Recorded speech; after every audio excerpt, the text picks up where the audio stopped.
ESL is everybody's business.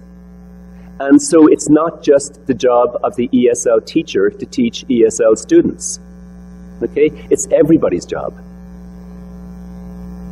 And if you look at some of these data, the psychological assessment data was collected back in 1977. Is that still relevant in 2014? And a lot of work has happened between then, but I think the questions remain.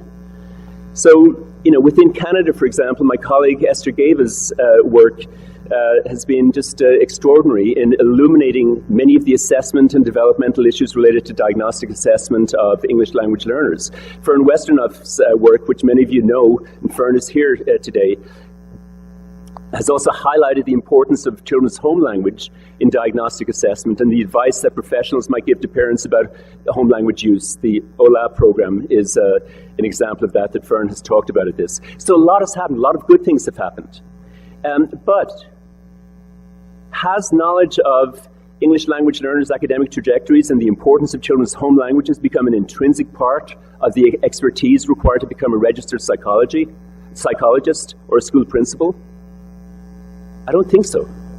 Do we expect classroom teachers to have any knowledge of how to teach bilingual English language learners? Well, obviously we do, but we're not doing much about it. Because in faculties of education, this is beginning to change, but for 40 years of high-level immigration to Canada, faculties of education have not seen educating all teachers as essential with respect to the knowledge base that exists regarding English language learners. Many teachers graduate from faculties of education with no knowledge of the academic trajectories that students go through. The ESL teachers have got this knowledge, but not the science teacher, the social studies teacher, the gym teacher, principals. It's not reflected in many principals courses unless they've changed recently. So these questions are just as important to ask in 2014 as they were in 1977. So going to literacy engagement, and I've highlighted the fact that this is a fundamental insight, and this research has been largely ignored in many places. It's in Canada, as I said, we've never moved very far from a relatively enlightened approach to reading and writing development. In the States, under the Bush administration, they went backwards big time. They went so far backwards under the No Child Left Behind and the Reading First program that they spent $6 billion on Reading First, which was a program designed to help poor children learn to read well. This was interpreted by the, group that was advising the Reading First organizers as essentially focusing on decoding skills. If students get decoding, then everything else will fall into place. And so they refused to fund school systems like New York City. They had a program called Month by Month Phonics.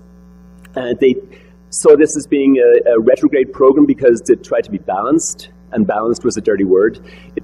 Part of the program was having classroom libraries of books that kids could read. That was not scientifically proven. And so $6 billion were essentially flushed down the toilet. There was no impact on reading skills, reading comprehension skills of Reading First.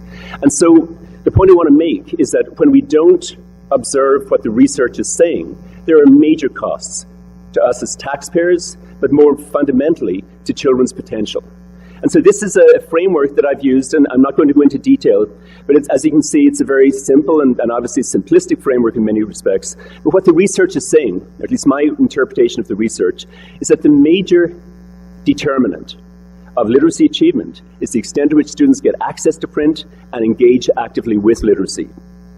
In order for this to happen with English language learners, we have to know how to scaffold meaning for them, both input and output. We need to connect instruction to students' lives. This involves activating and building their background knowledge. Identity is important. We need to construct pedagogical interactions that are affirming to students with respect to their language, with respect to their cognitive resources, with respect to what they can do and how they feel about themselves. And finally, we need to focus explicitly on language. We need to extend students' knowledge of language. And as you can see from the example from Robin Persad, students' first language can be an incredibly powerful resource in getting students to focus on both languages. This is on the handout, but let me just give you just a glimpse of the data. Literacy engagement, when we look at what it means, it's obviously the amount and range of reading and writing. It involves the use of effective strategies for deep understanding of text, and then positive affect and identity investment in reading and writing. And the notion of investment is one that Bonnie Norton has written extensively about in the area of second language education. It's equally important in terms in all educational contexts. And if we have instruction that doesn't generate identity investment on the part of students, they're not going to learn. And that applies to reading as much as anything else. The major data, there's a lot of studies focusing on literacy engagement. But the major data that should be convincing to most policymakers comes from the OECD's PISA studies. PISA stands for Program in International Student Assessment. And one of their early studies involving hundreds of thousands of students found that data on the reading attainment of 15-year-olds in 27 countries showed that the level of a student's reading engagement is a better predictor of literacy performance than his or her socioeconomic background, indicating that cultivating a student's interest in reading can help overcome home disadvantages. And they point out that engagement in reading can be a consequence as well as a cause of higher reading skills, but the evidence suggests that these two factors are mutually reinforcing. More recently, as I mentioned earlier on, the OECD has highlighted the fact that there's about a 1/3 overlap between the effects of reading engagement among 15-year-olds and the effects of socioeconomic status. And what this is implying is that schools can significantly reduce the effects of socioeconomic status by strongly promoting literacy engagement. To be more specific, potentially by about 1/3.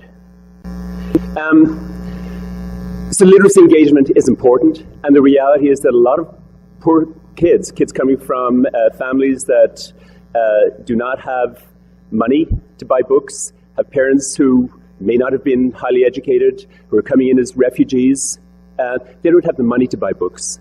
We have a wonderful library system certainly in Toronto, and I assume in other cities across Canada, but we need to ensure that all students get access to the experiences that these kids got, because it shouldn't be just for privileged kids, it should be for all kids. And that means, at a very practical level, the day a child walks into a preschool program, the day a child walks into junior kindergarten, we should be immersing that child in books, immersing them in the joy of reading.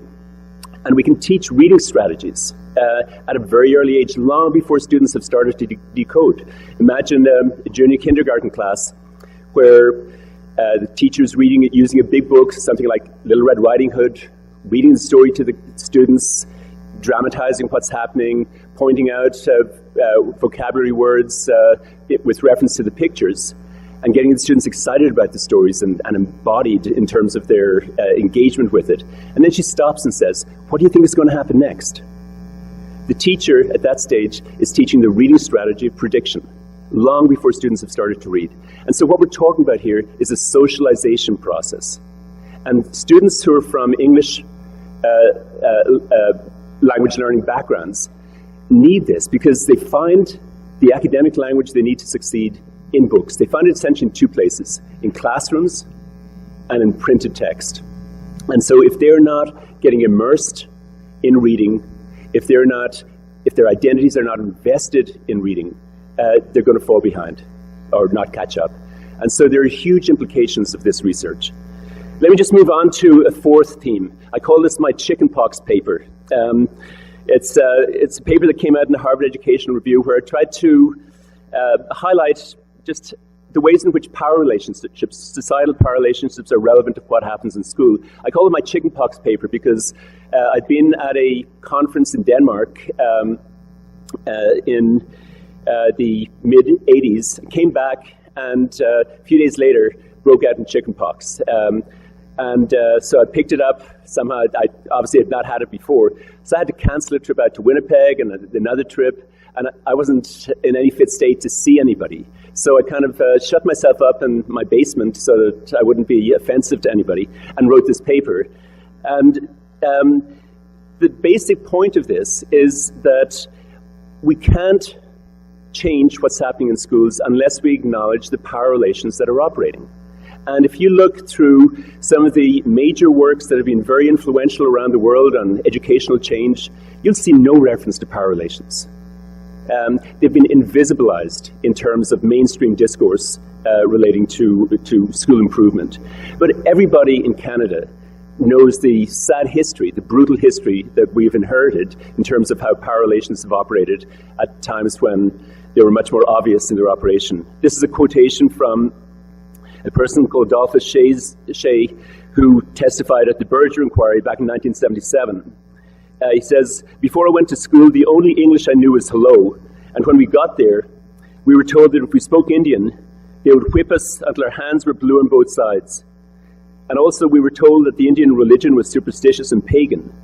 It made you feel inferior to whites. We all felt lost and wanted to go home. Today I think back on the hostel life and I feel furious."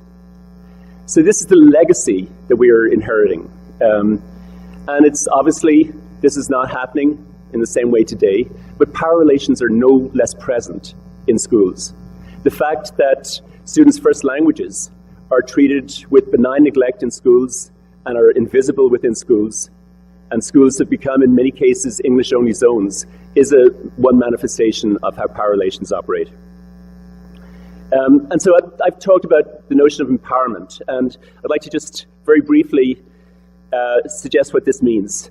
I made a distinction between coercive and collaborative relations of power. These terms reflect the two meanings of power that you find when you look up any dictionary in English. So coercive relations of power refers to the exercise of power by a dominant individual group or country to the detriment of a subordinated individual group or country. This is the notion of exercising power over somebody or having power over somebody. And it can happen at individual, group, and country levels. And unfortunately, the human race has not outgrown this. But there's another notion of power that you find in your dictionary. And this is the notion of what I've called collaborative relations of power. They operate on the assumption that power is not a fixed, predetermined quantity, but rather can be generated in interpersonal and intergroup relations.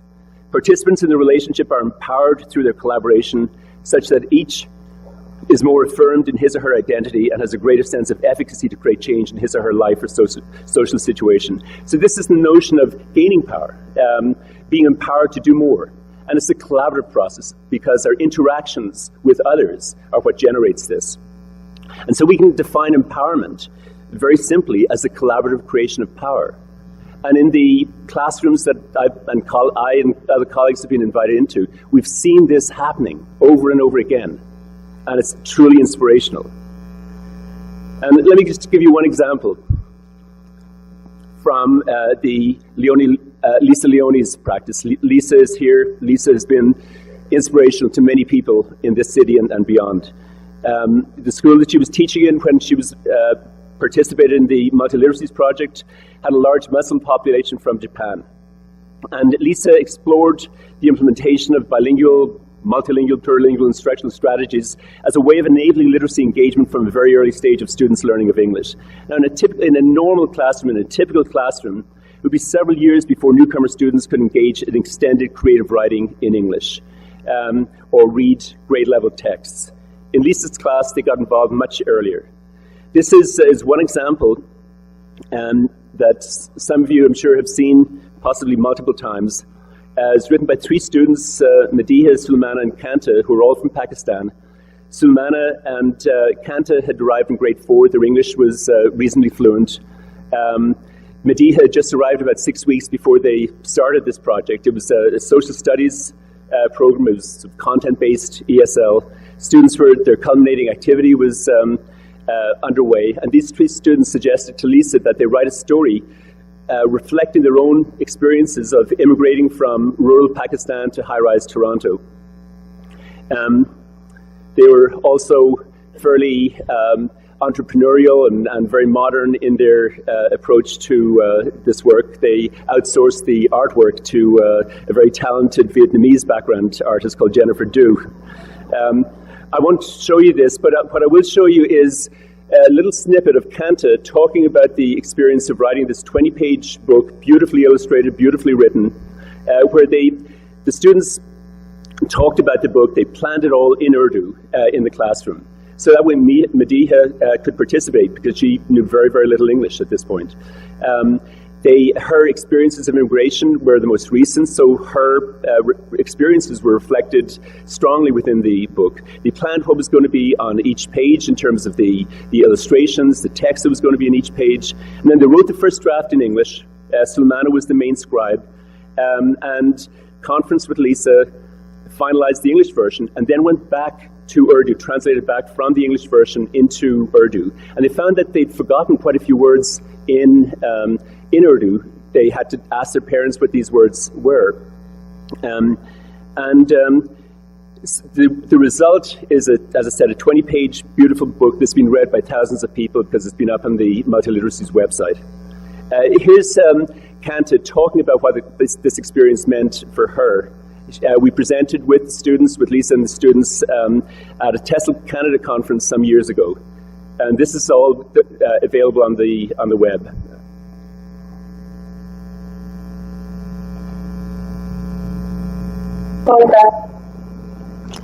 Hi.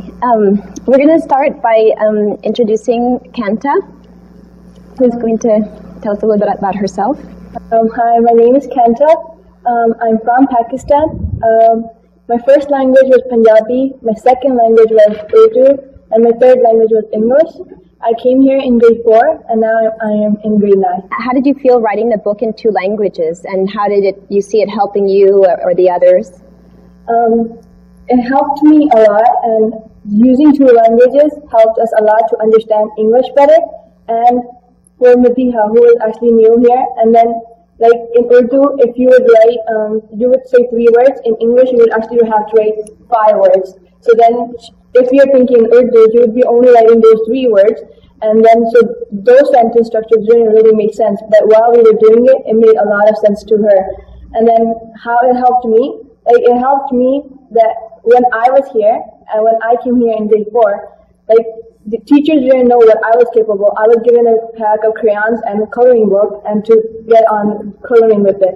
And then after, I felt like so bad about that. I am capable of doing much more than just doing that. Like I have my own inner skills to show the world than just coloring. And then I felt like those skills of me were important also. So when we started writing this book, I could actually show the world that I am something instead of just coloring. And then, so that's how it helped me, and then it made me so proud of myself that I am actually capable of doing something, and here today I am doing something like that, that I can actually show the world that I'm just not a coloring person. I can actually show you that I am something. I think Kanta probably has no idea the impact of that video has had in countries around the world. It's her insights are just amazing. And they highlight 2 things. One, that identity is fundamental to everything that goes on in school. Human relationships are fundamental to everything that goes on in school. And when we do not connect with students' lives, when we don't connect curriculum to students' lives, when we treat students' home languages with benign neglect, we are not teaching the whole child. It's as simple as that. And so when we look at curriculum documents, when we look at expectations that Ministries of Education and school boards may put out, we've got to look very hard to find any reference to identity, and yet it's fundamental. So what I'm trying to say here is that look at school improvement efforts and what we need to do to move towards inspirational pedagogy. There are empirically based aspects of the research that are not reflected in current policies and practices. Just one other example.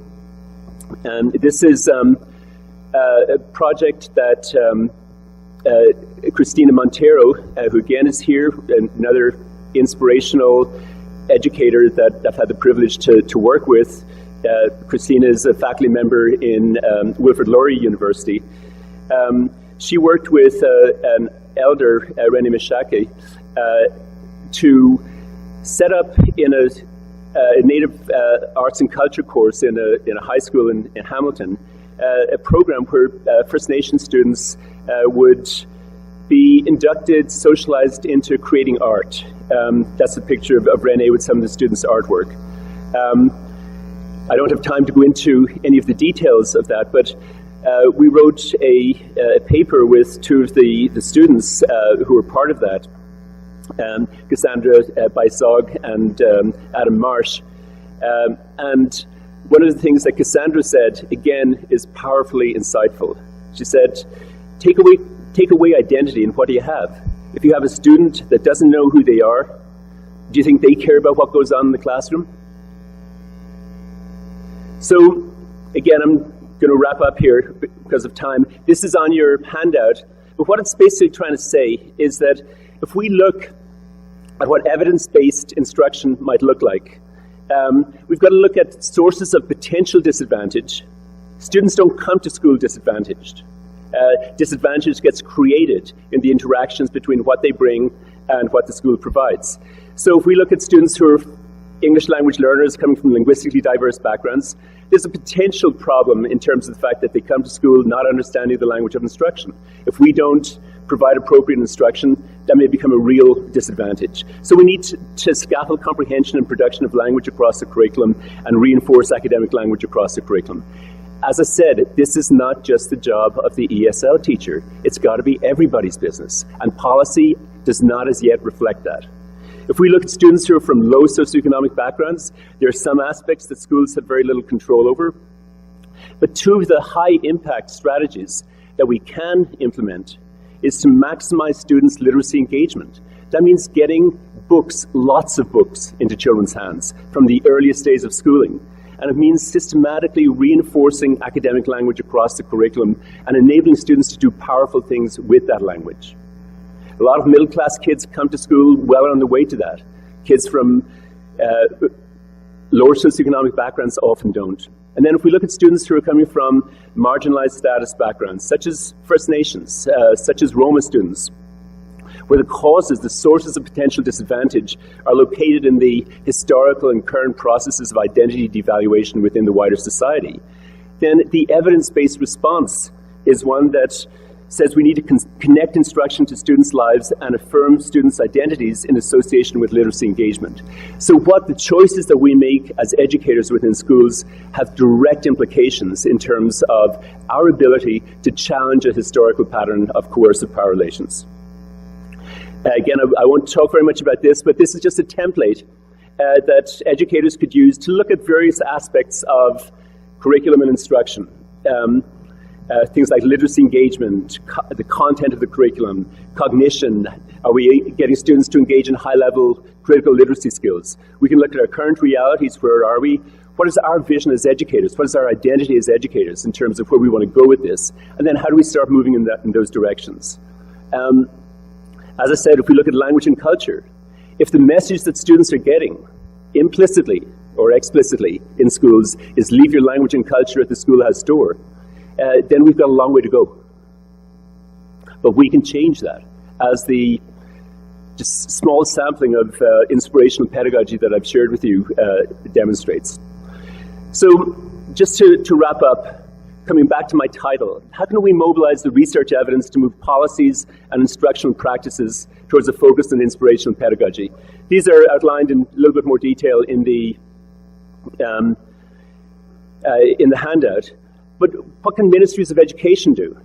Well, one of the things that they can do in this province is to support schools and communities to promote multilingual competencies. It is still illegal in this province to teach through any language other than English and French, except on a transitional basis. And there have been community members over many years who have wanted to implement evidence-based bilingual programs, such as the ones they have in Alberta. In this respect, in terms of language policies, Alberta is way ahead of most other provinces in Canada, including Ontario. Stephen Vance and Cynthia Vance are two parents who have been working to, Stephen, maybe stand up, who've been working to try to get a Mandarin-English bilingual program open to all students from English home backgrounds, from Mandarin backgrounds or other backgrounds, set up within the Toronto School District. And it's been a frustrating process because the law says you can't do that. And this, to me, this is intensely embarrassing. I go to places like the States or elsewhere, and people who say, oh, you Canadians are so enlightened. You've got such a good attitude towards language. Your policies endorse bilingualism and multilingualism. And I have to tell them that when we look at bilingual programs and imaginative, innovative bilingual programs, the United States is far ahead of Ontario because we have a law that dates from the Anglo-conformity era of the 1950s. So one thing that Ministries of Education could do is discuss ways of getting around this so that we can promote programs that are more appropriate for a globalized, interdependent world. If we look at Faculties of Education, it's not too hard a concept to argue that we should be ensuring that all new teachers are given opportunities to learn how to teach all of their students. And yet, up to now, we haven't done that very well. Things are beginning to change in this institution, in UBC and other faculties of education across Canada. We're beginning to wake up to these issues.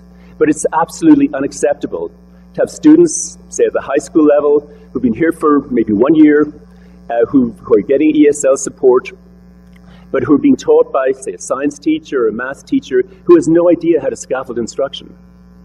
It's absolutely unacceptable to have school leaders who do not know how to provide leadership in multilingual schools. And school boards could address this very, very easily with no cost. School boards could ensure that teachers and administrators are prepared to teach through both an ELL lens and a multilingual lens. All we have to do is set up some criteria in terms of what we look for when we look for people who are going to advance to positions of responsibility. We could communicate to faculties of education and to any prospective teachers that here's some of the questions you're likely to be asked in an interview. A scenario like your science teacher at the high school level, you've got 1/3 of your classes in the process of learning English. How do you teach science to them? A lot of students coming out of institutions across Canada, faculties of education, would not know how to answer that question. And then finally, what can we do in our individual schools? Again, it's not rocket science. We have to put these issues on the table. We have to engage in dialogue with our colleagues. We have to articulate the instructional choices that we have and the image of the student that's implied by our current practices and by the choices that we might make. And so, let me just leave you with a profound thank you again to all of the educators that have worked with me, have educated me, and have enabled me to see what inspirational pedagogy could look like. And I realize I haven't defined what inspirational pedagogy would look like, but it's you know it when you see it. You walk into a classroom and you wish that your children could have been in this classroom or that you could have experienced this kind of work. So good luck in all of the work that you're doing, and thank you again for including me in the talk.